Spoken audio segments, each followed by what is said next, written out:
Today we're going to be making chocolate chip cookies using Eleanor's gluten-free baking flour. We will soon be switching out to just our dairy-free baking flour, and we'll make any recipe adjustments and let you know about those later on. But for now, we're using the baking flour.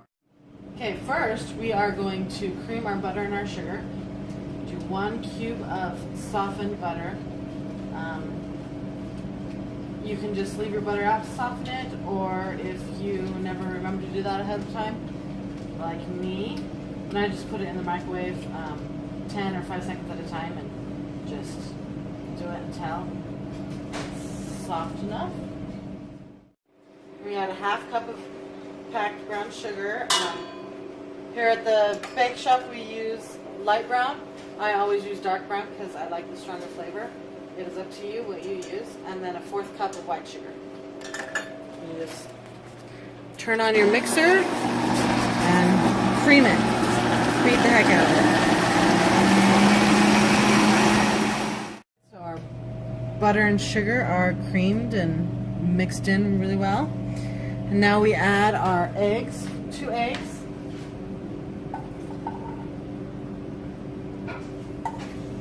And a 1/2 teaspoon of vanilla.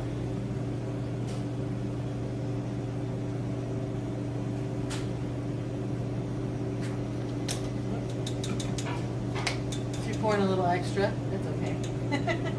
A little extra vanilla never hurt. And then you mix that.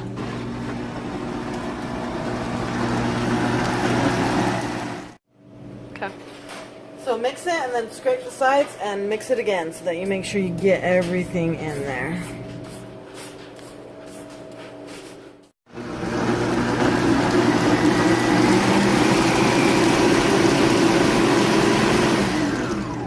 Okay.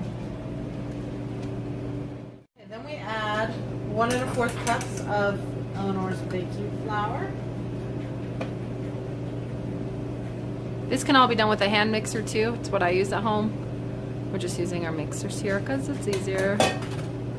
And then a 1/4 teaspoon of baking soda and a 1/4 teaspoon of salt. And then you mix that all in. I'm turning the speed down lower so it doesn't hit me in the face with all the flour. And then I'll probably turn it up a bit afterwards.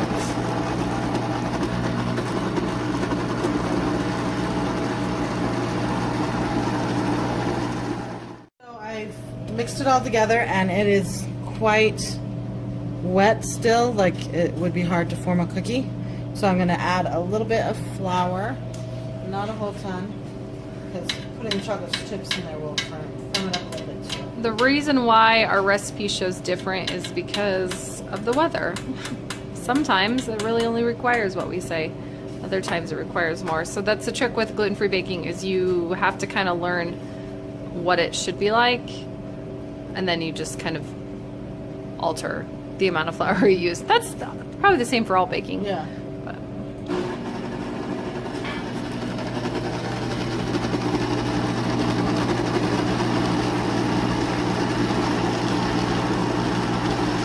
You want it to be a little bit wetter than what your normal cookie dough would be.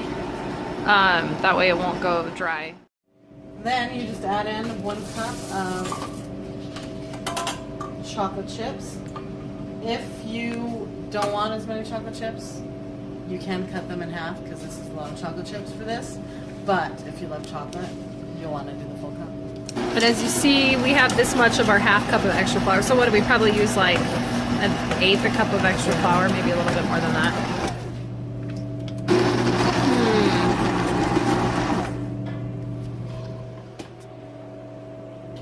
Delicious. It's all done.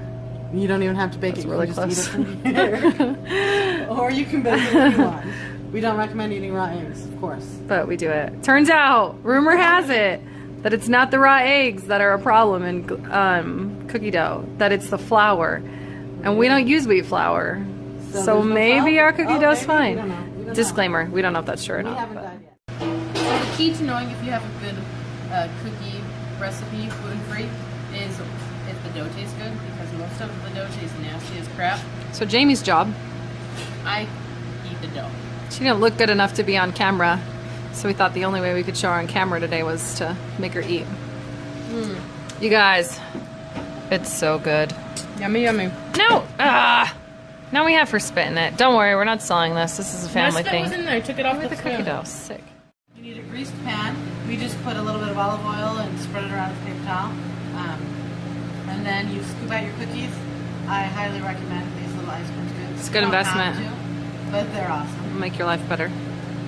And if you're just going to bake them, then you don't need to smash them down. But if you're going to, say, double the recipe and put a bunch of cookie dough in the freezer, then I would put them on a tray. So scoop them and then smash them a little bit flatter and freeze them. And then you can put them in a bag or whatever, keep them in the freezer and pull them out when you want.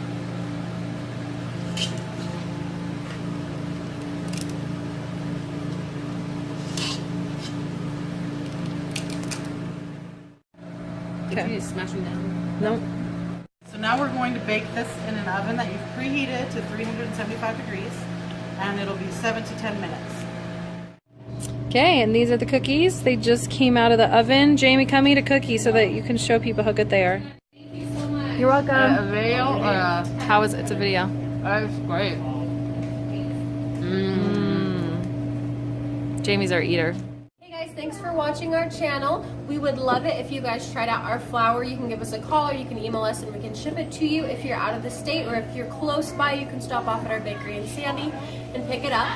Also, we've had people come in and talk to us about how they've tried our recipes with other flours and it doesn't work. Our flour is what makes our stuff good. It is the magic flour. So if you try other flours with it, it's not going to have the same effect. It's not going to be... It could be grainy just like normal gluten-free foods are, but if you try our flour with these recipes or with any of your other recipes, it really is incredible how it doesn't taste gluten-free. So please try it out. Thanks again for watching. Have a great